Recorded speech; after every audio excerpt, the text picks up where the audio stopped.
Today we're unboxing the Kaleid Flux controller for Xbox and PC, and this is made by GameSir. So welcome to the Core Ross Tech channel where we unbox really cool tech but also do 3D printing as well. So let's jump into this unboxing video for the controller. So the box itself is very compact, very well packaged, and this is a wired controller, no wireless, and it has a detachable Type-C cable. Now, to give you a reference on my experience with the controller, I've been playing with controllers since the original Xbox with Combat Evolved, and I currently use a Series X controller at this moment in time. Anyway, back to the unboxing experience. You pull that tab and the whole thing here opens up, and you've got your controller and you've got a little bag of accessories, and you've also got your USB Type-C cable, and this is nice and long with a good quality braiding all around it. And the additional bag comes with a nice cleaning cloth, 1 month of Game Pass Ultimate, and you've got yourself the manual in there too, which was a struggle to actually get out of this bag. It's so tight in there. And you will want to give that manual a little read because there is a few additional buttons on this controller over what you get on the standard one. But looking at the visuals, she's absolutely gorgeous, kind of Damascus kind of look on the PCB behind a clear window at the front. And then you've got a cloudy clear plastic on the back with 2 additional buttons that come unbound by default, but you can bind these to be anything you want. So of course the first thing I did and the most satisfying thing was to go into my game settings and put the dead zones down to 0. They have been slowly creeping up with the official Xbox controller over the last couple of years, and it was nice to finally get back down to 0. Now let's have a look at the customization options, because of course this thing has LEDs, so you can customize these however you want with the software, and you do this on PC, so make sure you plug it into a PC with the GameSir software to check it out. And the software seems to be pretty good. The best thing is you don't need to have the software on, it saves to the device, and you can make multiple profiles on the device itself, which is really good.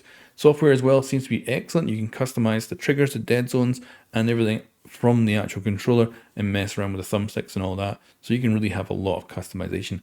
I ended up actually setting the settings here down to 10% on the lighting because that to me was bright enough for using this as a controller. But of course you can have this as blingy as you want. Now I'm going to give you an audio comparison between the standard Xbox controller and this one so you can have a listen.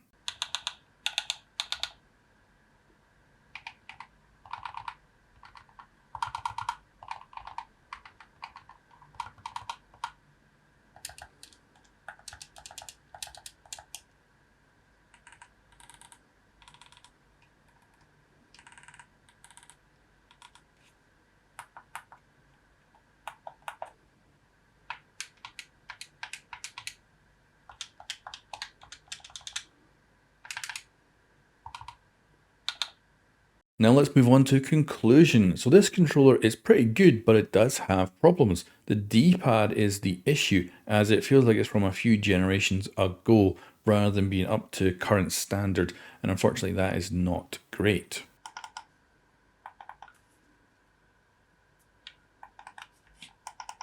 However, the rest is excellent. The customization, the software, and the LEDs are brilliant. I gotta say, this thing definitely looks incredible, and it's not gone too far out of the mode. It feels like a normal Xbox controller when I'm using it, and it so far has been excellent. I've been using it for a week now, and I would say overall the design is pretty excellent. It does come with some additional features like the paddles at the back, and like I say, those come unbound to begin with, but you can customize them to anything with the software. So the D-pad is the only thing that holds this thing back for being S-Class. But I will say the price is pretty good. It's not like this is actually being sold as a super expensive controller. This is a reasonably priced controller with some pretty good features for those price points. So it may not be S-Class, but it's up there. It's actually doing pretty damn well. But this now will become my main controller on Xbox and PC, and I highly recommend it. Now, if you enjoyed this channel, hit like and subscribe, as this is a brand new channel that I'm trying to grow. Anyway guys, thanks for watching, and I'll catch you next time.